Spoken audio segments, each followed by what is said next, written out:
લોકમત ન્યૂઝમાં આપનું સ્વાગત છે। વડોદરા જિલ્લા ભાજપ દ્વારા આજરોજ શુક્રવારના વડોદરા જિલ્લા પંચાયતના નવા પ્રમુખ સહિતના 5 હોદ્દેદારોના નામો જાહેર કરવામાં આવ્યા હતા। જિલ્લા પંચાયતના નવા પ્રમુખ ઉપપ્રમુખની નિયુક્તિ માટે ચૂંટણી પ્રક્રિયા યોજાઈ હતી। 23મી મેના રોજ બપોરના 12 કલાકે જિલ્લા પંચાયતમાં પ્રથમ બોર્ડની સભા મળવાની છે, જેમાં નવું બોર્ડ બેસવાનું છે।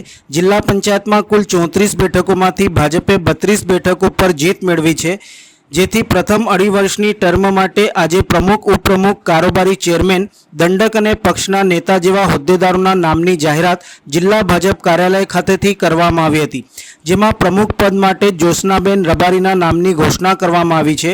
આ અવસરે જિલ્લા બીજેપી પ્રમુખ બીજે બ્રહ્મભટ્ટ, ધારાસભ્ય અક્ષયભાઈ પટેલ, ધારાસભ્ય શૈલેષભાઈ મહેતા, ધારાસભ્ય ધર્મેન્દ્રસિંહ વાઘેલા, ધારાસભ્ય ચૈતન્યસિંહ ઝાલા સહિત જિલ્લા પંચાયતના વિજેતા સભ્યો, બીજેપી અગ્રણીઓ, કાર્યકરો ઉપસ્થિત રહ્યા હતા।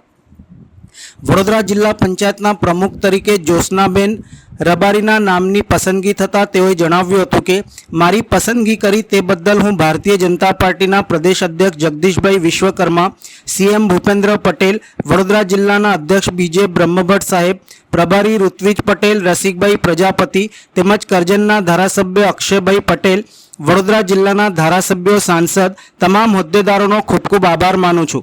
વડોદરા જિલ્લો વધુ વિકસિત થાય તે માટે હું જિલ્લા પંચાયતની ટીમ સાથે કામ કરીશ તેમ તેઓએ જણાવ્યું હતું। વડોદરા જિલ્લા પંચાયત તરીકે મારી પસંદગી કરી છે તે બદલ હું ભારતીય જનતા પાર્ટીના અધ્યક્ષ જગદીશભાઈ વિશ્વકર્મા સાહેબ તેમજ મુખ્યમંત્રી ભૂપેન્દ્રભાઈ પટેલ સાહેબ, વડોદરા જિલ્લાના અધ્યક્ષ બીજે બ્રહ્મભટ્ટ સાહેબ, પ્રભારી ઋત્વિજભાઈ પટેલ સાહેબ, રસિકભાઈ પ્રજાપતિ સાહેબ તેમજ અમારા ધારાસભ્ય શ્રી અક્ષયભાઈ પટેલ સાહેબ, વડોદરા જિલ્લાના તમામ ધારાસભ્ય શ્રી સાંસદશ્રીઓનું તમામ હોદ્દેદારોનો ખૂબ ખૂબ આભાર માનું છું।